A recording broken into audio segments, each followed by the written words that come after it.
কুমিল্লার মুরাদনগর উপজেলার ইউসুফনগর গ্রামে পূর্ববিরোধের জের ধরে এক ব্যবসায়ীর বাড়িতে হামলা, ভাঙচুর ও লুটপাটের ঘটনা ঘটেছে।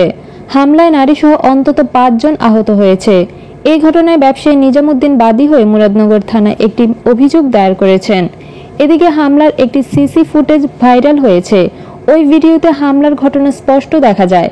থানার অভিযোগ সূত্রে জানা যায়, মুরাদনগর উপজেলার সদর ইউনিয়নের ইউসুফনগর গ্রামের মোহাম্মদ বাবুল মিয়ার ছেলে ব্যবসায়ী নিজামুদ্দিনের বাড়িতে ১৩ এপ্রিল সকাল ৯টায় দেশীয় অস্ত্র নিয়ে হামলা চালায় একদল সন্ত্রাসী। হামলাকারীরা এই সময় বাড়িতে প্রবেশ করে ভাঙচুর চালায়। এ সময় বাড়িতে থাকা ব্যবসায়ী নিজামুদ্দিনের পিতামাতা ও ভাই বোনদের পিটিয়ে আহত করে। হামলাকারীরা এই সময় বাড়িতে থাকা নারীদের বিবস্ত্র করে শ্লীলতা হানি করে। এছাড়াও ঘরে থাকা নগদ টাকা, স্বর্ণালংকার লুট করে নেয়। হামলাকারীরা মারধর ও লুটপাট করে চলে গেলে স্থানীয় লোকজন আহতদের উদ্ধার করে মুরাদনগর উপজেলা স্বাস্থ্য কমপ্লেক্সে পাঠায়। এ বিষয়ে ব্যবসায়ী নিজামুদ্দিন জানায়, একটি মাছের ঘের নিয়ে প্রতিবেশী জসিমউদ্দিন ও আবুল কালাম আজাদের সাথে পূর্ববিরোধ চলে আসছিল। এই বিরোধের জের ধরে বিভিন্ন সময় তার উপর অত্যাচার ও জুলুম করে আসছিল।